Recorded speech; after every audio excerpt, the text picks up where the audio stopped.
السلام علیکم۔ پروگرام ہمارا دین اسلام کے ساتھ میں ہوں آپ کا میزبان قاری محمد عارف، جرمنی سے آپ دیکھ رہے ہیں پاک 99 نیوز۔ اعوذ باللہ من الشیطان الرجیم، بسم اللہ الرحمن الرحیم۔ پروگرام ہمارا دین اسلام کے ساتھ میں ہوں قاری حافظ محمد عارف، جرمنی سے۔ نحمدہ ونصلی ونسلم علی رسولہ الکریم، اما بعد فاعوذ باللہ من الشیطان الرجیم، بسم اللہ الرحمن الرحیم۔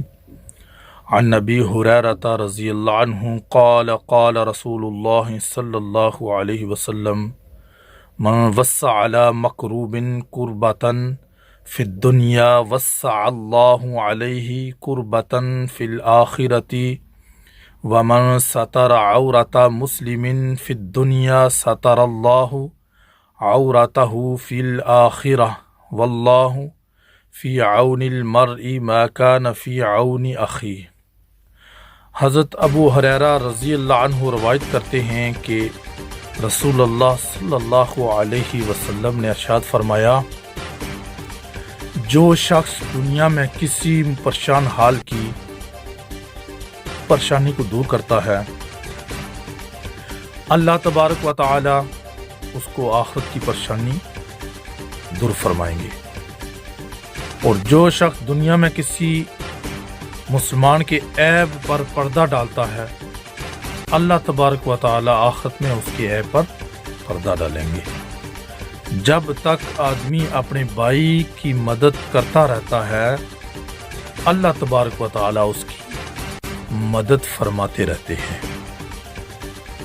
حضرت ابو ہریرہ رضی اللہ عنہ فرماتے ہیں کہ میں نے رسول اللہ صلی اللہ علیہ وسلم کو یہ ارشاد فرماتے ہوئے سنا، بنی اسرائیل میں دو دوست تھے، ایک ان میں گناہ کیا کرتا تھا اور دوسرا خوب عبادت کرتا تھا۔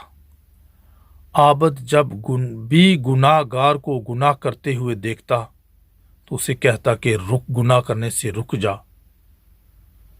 ایک دن اسے گناہ کرتے ہوئے دیکھا تو پھر کہا کہ باز آ جا۔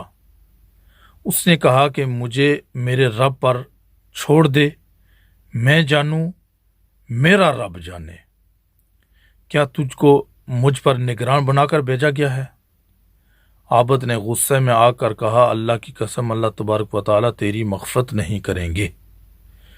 یہ کہا کہ اللہ تبارک و تعالیٰ تجھے جنت میں داخل نہیں کریں گے۔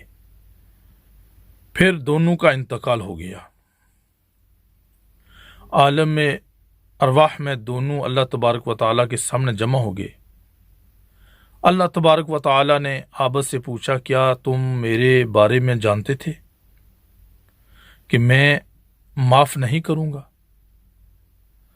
یا معاف کرنا جو میرے قبضہ میں ہے؟ کیا تمہیں اس پر قدرت حاصل تھی کہ تم مجھے معاف کرنے سے روک دو؟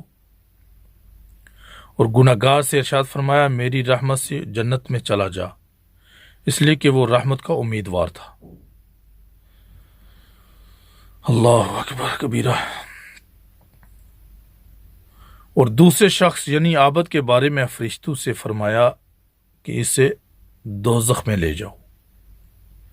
حدیث شریف کا مطلب یہ نہیں کہ گناہ پر جرأت کی جائے، اس لیے کہ اس گناہ گار کی معافی اللہ تبارک و تعالیٰ کے فضل سے ہوئی۔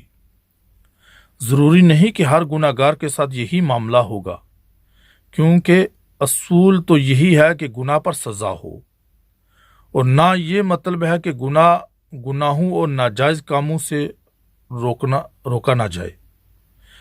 گناہ اگر کوئی کر رہا ہے اس کو روکا جائے، ناجائز کام کر رہا ہے اس کو بھی روکا جائے۔ یہ ہرگز نہیں ہے کہ گناہ گار تھا تو اس کے اللہ نے رحمت اس کو جنت میں داخل کر دیا، اور ایک عابد تھا جو اس کو اللہ نے دوزخ میں ڈال دیا۔ نہیں، یہ ہمارے لیے سبق ہے۔ اللہ کسی ٹائم بھی بندے کے گناہ معاف کر سکتا ہے۔ اللہ سے کبھی بھی مایوس نہیں ہونا چاہیے اس کی رحمت سے۔ وہ انسان جب بھی گناہ کرے معافی مانگے، اللہ معاف کرنے والی ذات ہے۔ جب تک اس کا سانس چل رہا ہے، اس سانس کے آخری لمحے تک وہ اگر معافی مانگے تو اللہ اس کو معاف فرمانے والی ذات ہے۔ ضروری نہیں کہ ہر گناہ گار کے ساتھ یہی معاملہ ہو، کیونکہ اصول تو یہی ہے کہ گناہ پر سزا ہو، اور نہ یہ مطلب ہے کہ گناہوں اور ناجائز کاموں سے روکا نہ جائے۔ قرآن و حدیث میں سینکڑوں جگہ گناہوں سے روکنے کا حکم ہے اور نہ روکنے پر وعید ہے۔ البتہ مطلب یہ ہے کہ نیکوکار نہ اپنی نیکی پر اعتبار کرے اور نہ بدکار پر کوئی حکم چلائے، نہ اس کو حقیر سمجھے۔ اللہ تعالیٰ مجھے اور آپ کو نیک کام کرنے کی توفیق عطا فرمائے، برے عمل سے بچنے کی توفیق عطا فرمائے، برے خاتمے سے بچنے کی توفیق عطا فرمائے۔ وما علینا الا البلاغ المبین۔